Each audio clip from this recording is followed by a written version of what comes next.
Hello, I'm Magalie Laguerre-Wilkinson, and welcome to Arts in the City. We're here at the New York Botanical Garden, and we'll be showing you what's blooming here and around the city as spring turns into summer. But first, in performance centers, in nightclubs, and on the streets, jazz music can be seen and heard everywhere you go. We visited one organization in Montclair, New Jersey, to see what they're doing to contribute to this uniquely American art form. 1, 2, 1, 2,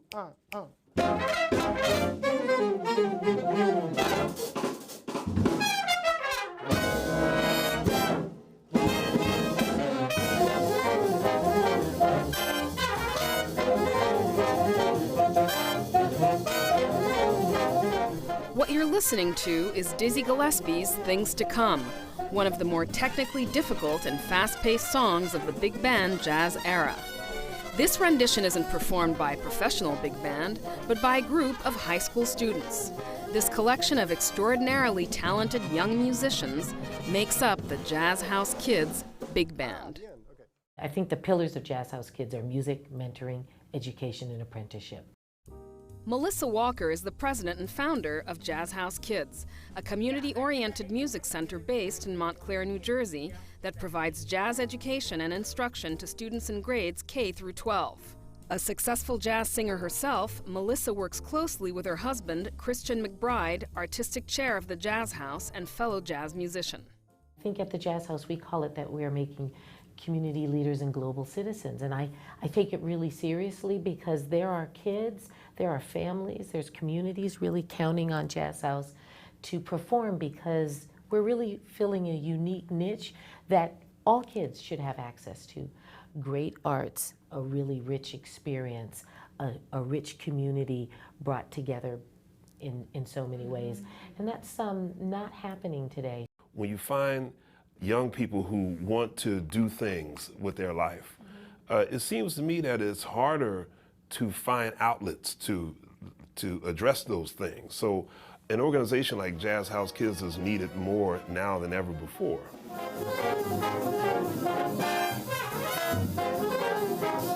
Things to Come is one of 3 songs that the Jazz House Kids are practicing in anticipation of the Essentially Ellington competition, an annual festival sponsored by Jazz at Lincoln Center. Spearheaded by Wynton Marsalis, this 3-day event invites 15 of the best high school jazz big bands from around the country to Lincoln Center to participate in workshops and jam sessions with the members of the Jazz at Lincoln Center Orchestra.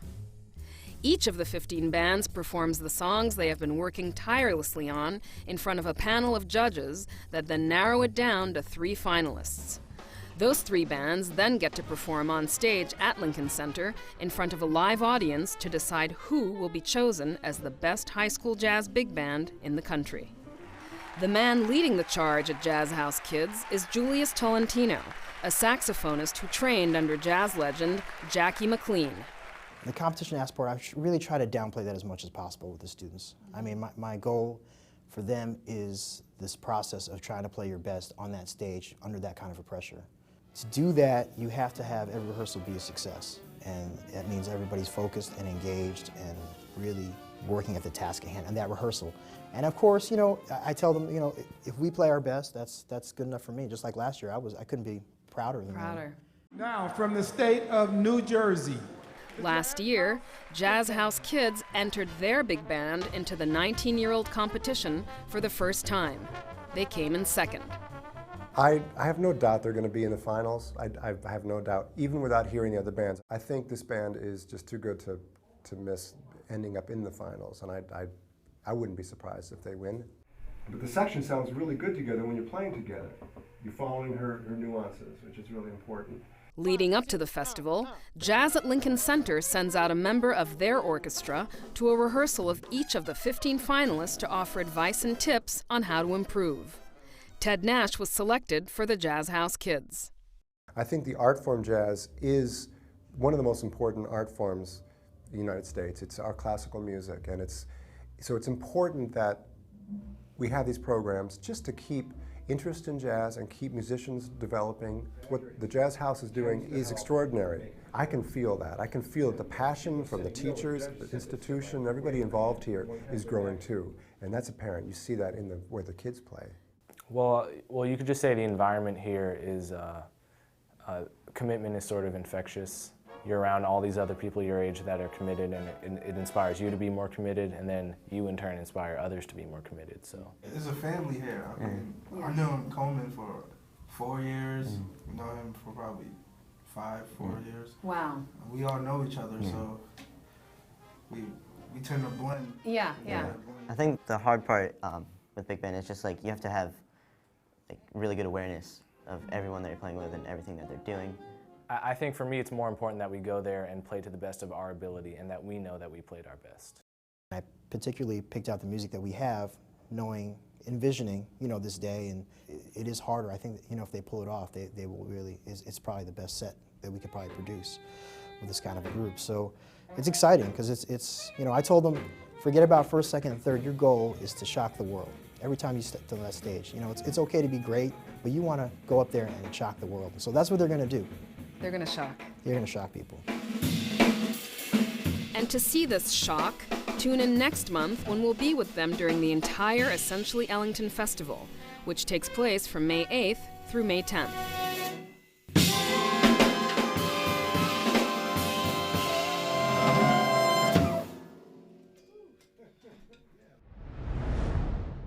Motown the Musical is still going strong on Broadway, but there's a brand new exhibit at the Schomburg Center in Harlem on loan from Detroit's Motown Museum. It traces black music from its African roots through slavery, the civil rights and anti-war movements through today. Donna Hanover has that story. Motown, The Truth is a Hit is presented in partnership with the Motown Museum, the Schomburg Center, and Motown the Musical. The exhibition will show you the relationship between the music and the nation and the nation's history. The Schomburg Center, part of the New York Public Library, is a leading national institution focusing on African American experiences.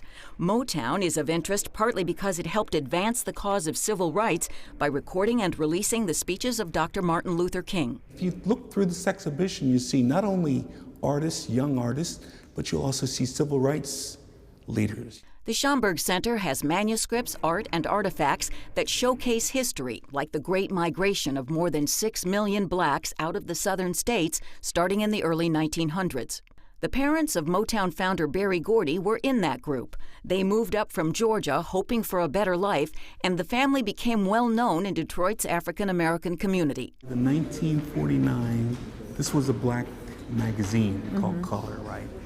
And they focused on that family. America's most amazing family. That's what Barry was called. That's the article. And he was just a kid.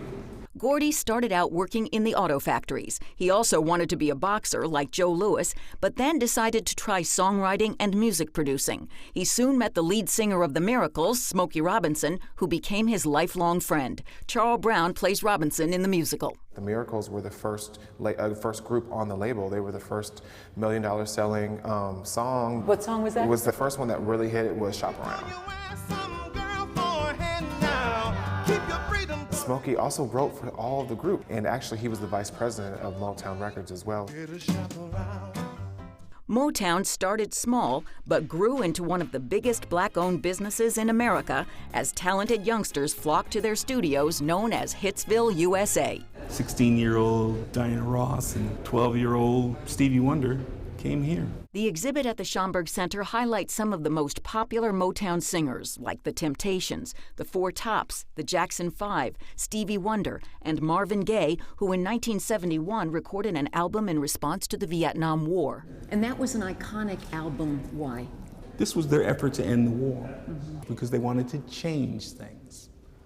So that was their way of creating change. As America was on the verge of big change, the performers of the Motortown Revue displayed courage. One such moment is shown in the musical. They're down in the South, and this is, in the 60s when this is still pre-civil rights movement, and when things were very hard for black entertainers and black people in general down in the South. And a gunshot is fired as they're going to enter into the venue they were playing that night.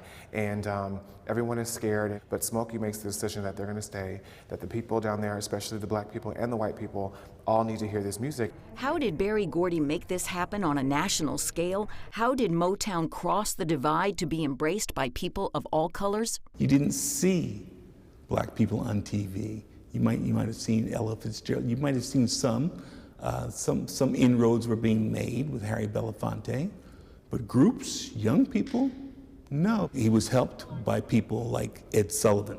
To get on the Ed Sullivan show, Ed wanted you to be clean cut looking. I mean, that's what he presented. 4 tops.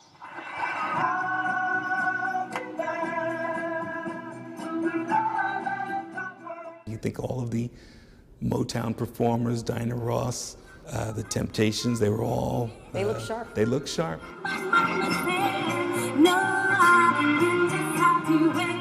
And it took a lot of effort to maintain that glamour. Crystal Joy Brown plays Diana Ross in the musical.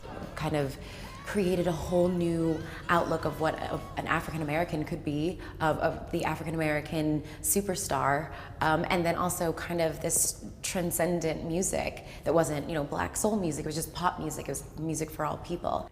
So when you think back on the impact Motown has had on so many people, the influence on the civil rights movement, the creativity of the performers and the business people, the great music that emerged, you almost have to say, you've really got a hold on me. I'm Donna Hanover for Arts in the City.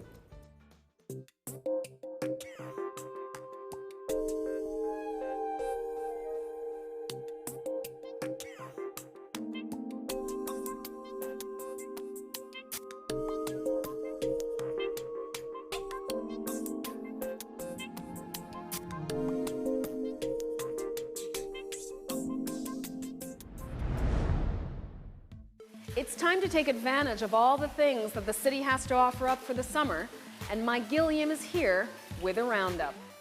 The arts come alive in the city during the summer months, like here at Bryant Park.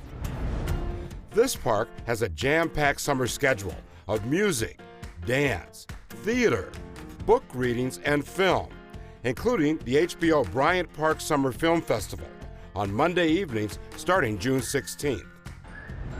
For many New Yorkers, the Public Theater's free Shakespeare in the Park is what summer in the city is all about. This year, the season opens on June 3rd with the delightful comedy Much Ado About Nothing, starring Lily Rabe and Hamish Linklater as the wisecracking would-be lovers Beatrice and Benedict. Then, John Lithgow takes the stage as one of the theater's great tragic heroes in King Lear for the closing play of the summer. All free and under the stars at the Delacorte Theater in Central Park. Go from the ground level to the rooftop to enjoy art and the spectacular 360-degree views of the city at the Metropolitan Museum of Art's Iris and B. Gerald Cantor Roof Garden. This summer's installation is artist Dan Graham's unique pavilion made of steel, glass, and hedgerows, designed with landscape architect Gunther Vogt. Interact with this art and see yourself and the city environment in new ways. Then, Lower Manhattan becomes an outdoor performing arts feast with its River to River Festival from June 19th to 29th. All free and for all ages. Experience intimate and provocative dance, music, and visual art from renowned artists like the Trisha Brown Dance Company and breakout artists at sites all along Lower Manhattan. In Brooklyn, pop innovator Janelle Monáe kicks off her intergalactic style with the 36th season of Celebrate Brooklyn and a free concert at the Prospect Park Bandshell on June 4th. Mark your calendars for the amazing array of free concerts through August from internationally acclaimed performers to emerging cutting-edge artists in one of the best outdoor performing arts venues in the city. Come to Socrates Sculpture Park in Long Island City to experience large-scale sculptures that transform this expansive green setting and waterfront into an interactive art playground. This month, the park unveils 4 new works which span the space, including the winner of its annual design build competition, a delight for all ages and free. Also in this same neighborhood, you can lose yourself in sound at Warm Up, MoMA PS1's outdoor summer music series, starting June 28th. Every Saturday this summer, Warm Up features the best in experimental live music, sound, and DJs, both local and international, all performed in MoMA PS1's glorious courtyard with its specially designed installation for this event, winner of the museum's annual Young Architects program.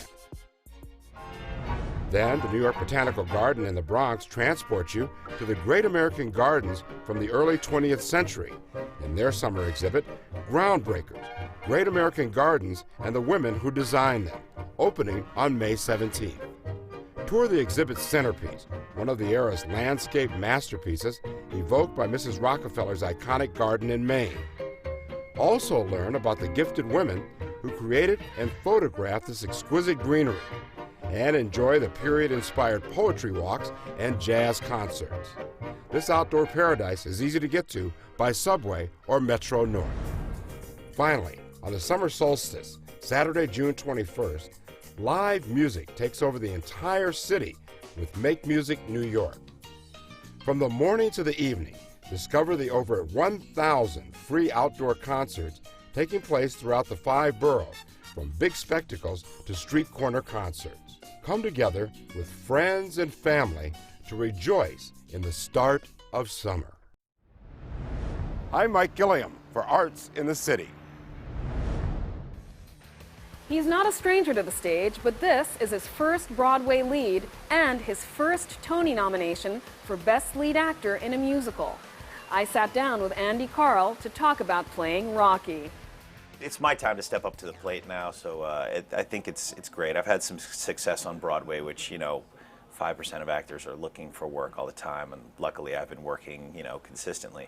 But this one was, okay, you want to play a lead, you are going to play the iconic role of Rocky and be the lead of the show and sort of be Rocky Balboa. So I mean, how closely did you work with Sylvester Stallone to perfect this role? He's been great. I've maybe worked with him maybe like 3 or 4 days out of the whole process. Right. And that was just sort of getting notes about what this character has in his heart. And he was just, he told me some great things. I'll keep a secret to myself just to hold on to that. But he also taught me, how he threw his punches from his shoulders in the movies, and that's kind of how he boxed throughout the movies. He had a style.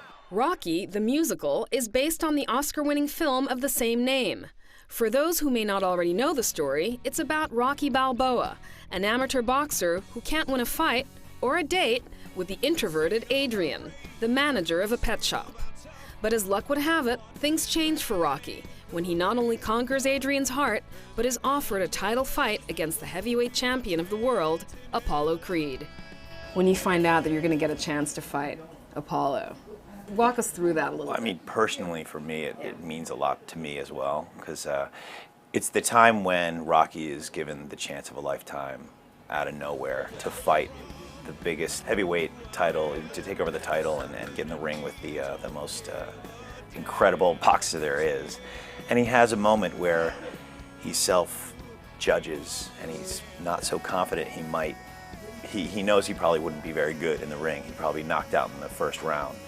But he asks his idol, Rocky Marciano, who he has a poster of in his apartment, what can I do? How do I do this?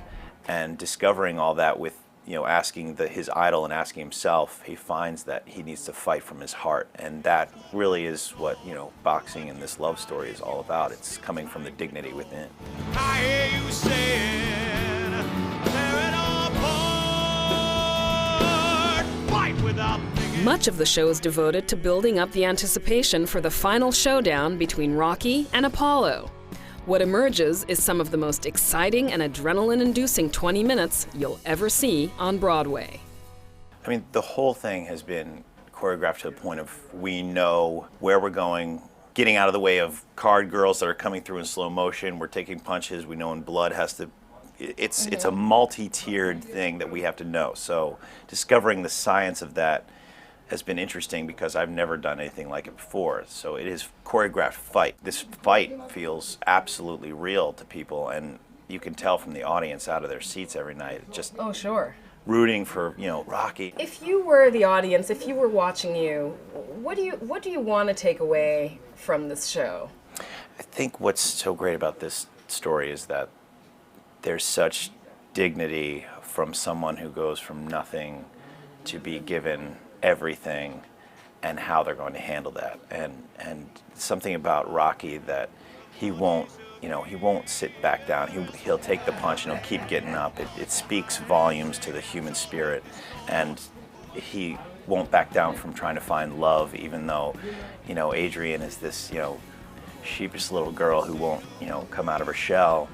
But she finally does, and through music and through, you know, the scenes that we do, you discover, you know, they crack the egg on this girl and she blossoms, and, you know, Rocky finds all this dignity within himself. That's who he's calling out for at the end. He's screaming Adrian, and, you know, I love hearing the audience just fall in love with the fact that, you know, we kiss at the end in the ring, and, you know, it's partly because they know the movie, but also partly because we've gained all this dignity.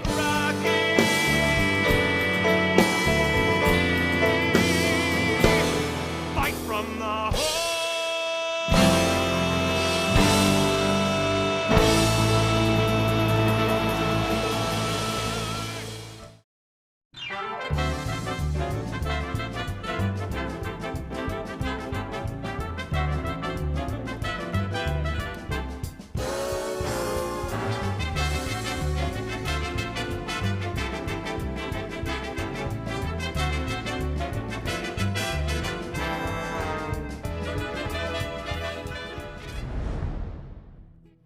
The end of spring means that summer blockbuster movies are just around the corner, and Pat Collins has a preview of what's coming to the silver screen. The summer sequels include How to Train Your Dragon 2 and Think Like a Man 2. They'll be playing here at the Regal Cinemas in Tribeca, and so will Edge of Tomorrow with Tom Cruise and Emily Blunt. And for his summer movie, Clint Eastwood went behind the camera.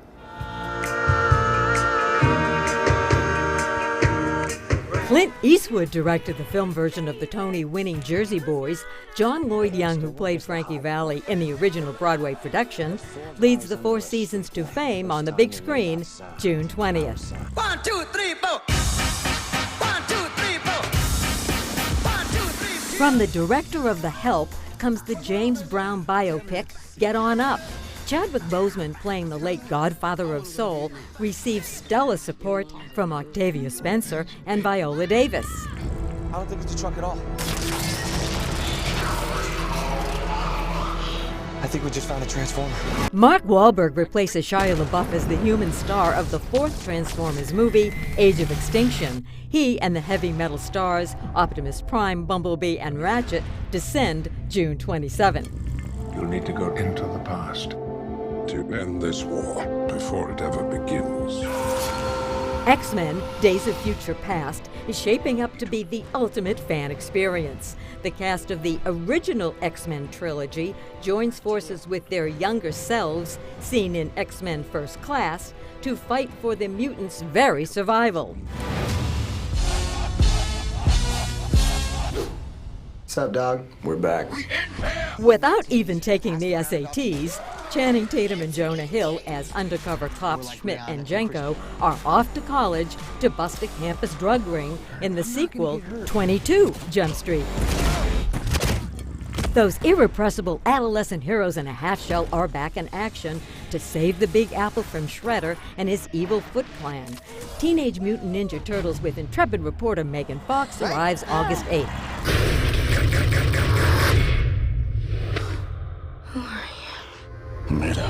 The Wachowski siblings of Matrix fame directed Channing's other summer movie, Jupiter Ascending. The title character, played by Mila Kunis, is unaware of her rare DNA and the powerful forces conspiring to kill her. What's your story? I was diagnosed when I was 13. Your real story. Shailene Woodley reunited with her Divergent co-star Ansel Elgort for The Fault in Our Stars, opening June 6. The summer's most anticipated love story is based on the bestseller about two teenagers who meet in a cancer support group. I shall bestow a gift on the child. In a reimagining of Disney's 1959 Sleeping Beauty, Angelina Jolie's Maleficent casts a spell on the infant princess Aurora. She grows up to be Elle Fanning. Freeze! Nobody move! Shoot! When her personal life goes south, Melissa McCarthy hits the road with her grandmother and aged-up Susan Sarandon in the R-rated comedy Tammy. The American West is a terrible place in time. Everything out here that's not you wants to kill you. Director Seth MacFarlane corralled Charlize Theron, Liam Neeson, and other A-list stars for his R-rated comedy, A Million Ways to Die in the West. But is it as funny as Mel Brooks' Blazing Saddles? Are you a mercenary who turns his back on the innocent? Add Dwayne Johnson's name to the list of muscular actors who played Hercules. This summer movie is not to be confused with The Legend of Hercules, which lost all its strength at the box office in January. To rebuild! On July 11th, Andy Serkis's Caesar leads a genetically evolved simian army into battle against its human enemy in the sequel, Dawn of the Planet of the Apes.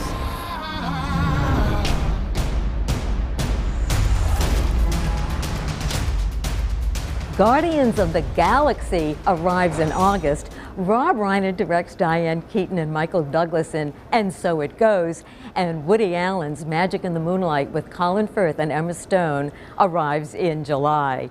I'm Pat Collins for Arts in the City.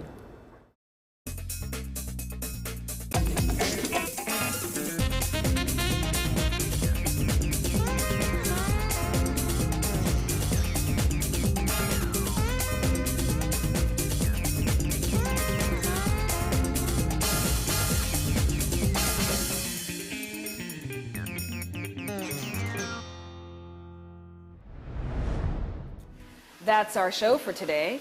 For more information on any of our stories, you can visit CUNY.tv. I'm Magalie Laguerre-Wilkinson for Arts in the City.